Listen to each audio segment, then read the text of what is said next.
Bharatiya Janata party के वरिष्ठ सांसद इस वक्त निशिकांत दुबे जी हमारे साथ मौजूद हैं। ललन सिंह केंद्रीय मंत्री ने एक बयान दिया है जिसमें गरीबों को वोट डालने से रोका जा रहा है। आरजेडी ने आरोपों के साथ एक वीडियो पोस्ट किया है। क्या इससे मुश्किलें नहीं बढ़ रही हैं आप लोगों को? नहीं, कुछ नहीं बढ़ रही है। वो आर्टिफिशियल इंटेलिजेंस का वीडियो है और मेरे समझ से उसके ऊपर एफआईआर हो गया होगा या होने वाला है। चुनाव आयोग को जो है पूरे गठबंधन के लोग जो है शिकायत करने वाले हैं और जिन लोगों ने इसको फैलाया है वो सभी सलाखों के पीछे होंगे। चुनाव में इस तरह की बात नहीं होती है। भारतीय जनता पार्टी के जो नेता हैं या नीतीश कुमार जी जो हैं वो पिछड़ों के ही नेता हैं, दलितों के ही नेता हैं, गरीबों के ही नेता हैं। गांव गरीब किसान की बात हम करते हैं और उन्हीं के वोट के सहारे 3 बार माननीय मोदी जी जो है इस देश के प्रधानमंत्री हैं और 4-5 बार नीतीश कुमार जी इस राज्य के मुख्यमंत्री हैं। तो हमारा जो वोट बैंक है, यदि हम उसी को रोक देंगे तो हम किसके सहारे चुनाव जीतेंगे? आप ये कह रहे हैं कि वो फेक न्यूज है, गलत तरीके से वायरल आर्टिफिशियल इंटेलिजेंस का एआई का सहारा लेकर किया। जी, वो गलत वीडियो है और आर्टिफिशियल इंटेलिजेंस से उसको जो है गलत तरीके से है लोगों ने बनाया है। जिन लोगों ने बनाया है वो सभी सलाखों के पीछे होंगे, मैं अभी आपको कह सकता हूँ। निशिकांत जी, एक और सवाल है। 40 करोड़ से ज्यादा की शराब जब्त की है चुनाव आयोग ने। जब यहाँ पर शराब बंदी है तो इतनी शराब की खेप आई कहाँ से? ये भी सवाल विपक्ष आप लोगों पर दाग रहा है। देखिए क्या है कि ये जो बिहार है ना, बिहार के साथ अंतर्राष्ट्रीय सीमा लगती है, बिहार के साथ राज्यों की सीमा लगती है जहाँ की शराबबंदी नहीं है। जैसे हम पूर्णिया में खड़े हैं तो पूर्णिया से ठीक आप यदि 50 किलोमीटर दूर जाएंगे तो नेपाल का बॉर्डर स्टार्ट हो जाएगा। यदि 50-60 किलोमीटर दूर जाएंगे तो बंगाल का बॉर्डर जारी हो जाएगा। आप गंगा के उस पार जैसे ही क्रॉस करेंगे, मतलब मुश्किल से आप समझिए कि यहाँ से 30 किलोमीटर दूर आपको झारखंड साहबगंज पाकुड़ का बॉर्डर शुरू हो जाएगा और इसके बाद उस तरफ से यदि आप देखें तो उत्तर प्रदेश चालू हो जाएगा। तो ये चारों तरफ और सभी जगह कहीं शराबबंदी नहीं है, सभी फ्री है और सभी के बॉर्डर जो है वो खुले हुए हैं। इवन नेपाल के भी बॉर्डर खुले हुए हैं और बॉर्डर जो है वो जब फेंसिंग नहीं है तो कौन कहाँ से शराब लाता है? आप दुनिया भर की पुलिस यही इकट्ठा कर दो, उसके बावजूद भी आएगा। लेकिन कंप्लीट शराबबंदी है और ये शराब जो है किसके यहाँ पकड़ाया है?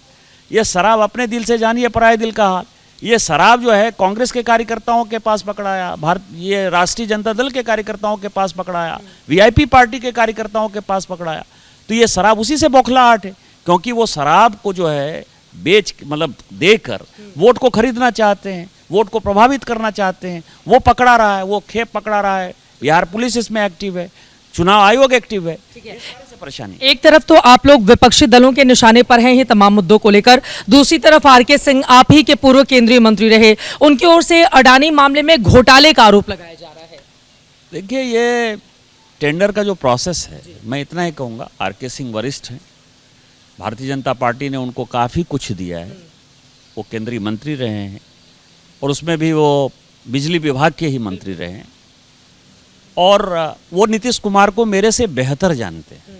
मतलब यदि कोई नीतीश कुमार जी को कोई बढ़िया से जानता है तो उसमें आरके सिंह भी खुद हैं। केंद्रीय डेपुटेशन में जाने के पहले वो यहाँ के गृह मंत्री रहे, यहाँ के पीडब्ल्यूडी मिनिस्टर रहे, पीडब्ल्यूडी सेक्रेटरी रहे। नीतीश कुमार एक ईमानदार आदमी है।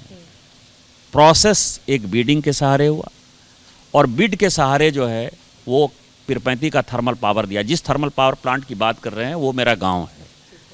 मेरे माँ पिताजी आज भी उसी गांव में रहते हैं, विक्रमशिला गांव में। उस इलाके के लिए एक बड़ा वरदान है। आज तक कोई भी बड़ा उद्योग धंधा, केवल एनटीपीसी कहलगांव छोड़कर, वो भी मेरे गांव में लगा है। ये पीरपैंती का प्लांट आ रहा है जिसमें 40,000 करोड़ रुपए खर्चे होंगे। तो मुझे लगता है कि इस आरोप में कोई बहुत ज़्यादा सत्यता नहीं है और उनके कैलकुलेशन में मुझे लगता है कि कहीं ना कहीं समस्या है। महागठबंधन के हवाले से खबर ये आ रही है कि 4 डिप्टी सीएम बनाए जा सकते हैं तेजस्वी यादव के मुख्यमंत्री बनने पर, जिनमें अलग अलग समाज के लोगों को प्रतिनिधित्व दिया जाएगा। इस फॉर्मूले पर विचार चल रहा है इस समय। जब हंगामा हो गया और मुसलमानों को लगा कि हम दरी बिछाने के लिए हैं और असाउद्दीन ओवैसी किशनगंज में कैंप करके जब इतना हंगामा कर रहे हैं कि 18% तुमने जो है 1-1.5% वालों को जो है उप मुख्यमंत्री अनाउंस कर दिया, हम 18% वाले क्या दरी बिछाने के लिए हैं या तुमको वोट डालने के लिए हैं? और पूरा का पूरा जो सीमांचल है जहां हम खड़े हैं वो ओवैसी के रंग में रंगा हुआ दिखाई दे रहा है। सबसे ज़्यादा भारतीय जनता पार्टी को खतरा जो है वो ओवैसी से ही है, क्योंकि ओवैसी जो है बांग्लादेशी घुसपैठियों को बसाने का जो है उनकी जो एक साजिश है, इस देश में। वो साजिश क्या है? वो साजिश ये है कि मुस्लिम बाहुल्य जो है वो लोकसभा और विधानसभा बनाओ, और MIM जो हैदराबाद में है उसका जो है, क्योंकि 5 MLA यहाँ जीते, हम लड़ रहे ओवैसी से रहे, तो ओवैसी की बातें मुसलमान को ज़्यादा प्रभावित करती है। और हमारे लिए भी दुखदाई है कि मुझे लगता है कि 25 जो उसके उम्मीदवार खड़े हैं, कहीं वो 12-14 उम्मीदवार जो है ओवैसी के जीत नहीं जाए।